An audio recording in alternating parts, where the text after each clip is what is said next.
Hello, I'm Kendra Keitzer here in Sperry, Iowa. I'm an Agronomy Account Manager down here. Harvest is going really well. We have about 70% of beans are cut and probably about 13% of corn is coming out of the fields.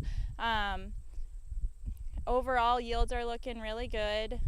We had a pretty dry year down here, so everyone is really happy with what they're seeing coming out of the fields. Considering the weather conditions down here. We're really excited to see how harvest wraps up here. So if you have any questions, please see your local agronomy account manager.